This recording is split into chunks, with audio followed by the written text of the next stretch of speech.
There's an old saying, the ends justify the means. For centuries, those words have been tied to one man, Niccolò Machiavelli, a diplomat, a writer, and to some, the father of political manipulation. To others, he was simply a realist who told the truth about power, a truth too many people didn't want to hear. But here's the real question. What if Machiavelli's real legacy isn't dusty history, but the invisible manipulation controlling our society today? Put your seatbelt on because we're going back in time so I can give you more context. 1500s Florence, a city of art, beauty, and blood. It wasn't just the cradle of the Renaissance. It was a chessboard for ruthless families like the Medici, where one wrong move could cost you everything. Machiavelli was in the middle of it all, serving as a diplomat for the Republic of Florence. He saw the backroom deals, the betrayals over dinner, the smiling faces hiding sharpened daggers. His conclusion? Power wasn't about goodness. It was about perception, timing, and the ability to do what others wouldn't. Back then, rulers used charm to cover up cruelty. Today, leaders do the same, but with a few updates. Smiling on camera while making shady deals, talking about honesty while hiding the truth, promising unity while pushing division.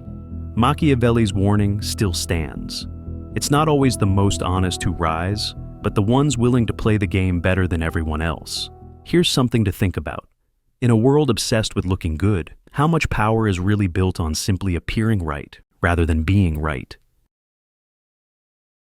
In exile, stripped of his position, Machiavelli wrote The Prince, not as a moral guide, but as a survival manual for rulers. It was blunt, it was unapologetic.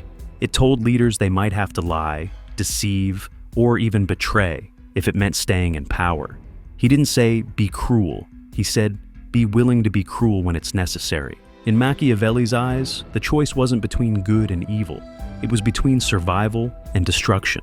Today, that sounds a lot like the calculated PR moves, strategic leaks, and power plays we see in politics and big business. Politicians stir outrage on purpose. CEOs turn mistakes into bold moves.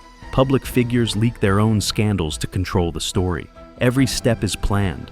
Every silence is a move, not to tell the truth, but to hold on to power. Just think about it for a second. If you knew a little deception could protect everything you've built, would you use it?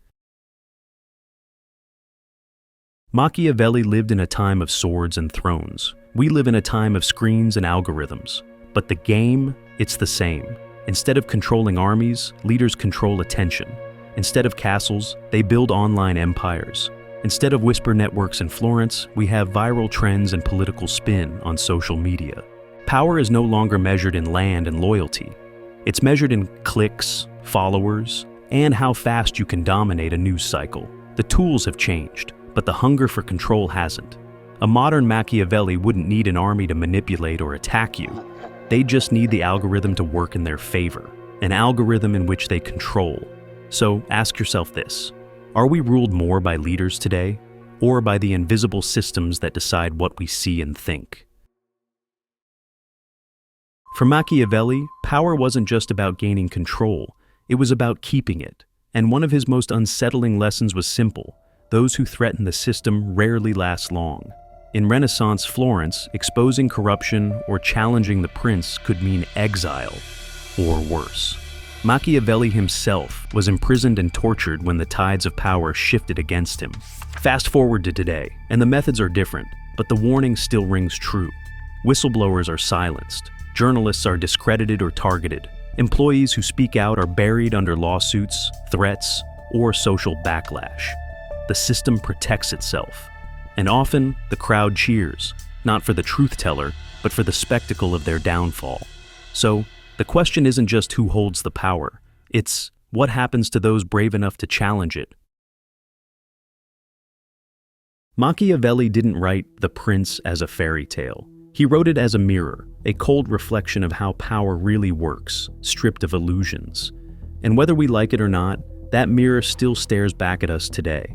He lived in a world of daggers and thrones. We live in a world of data and influence. But the strategies remain the same.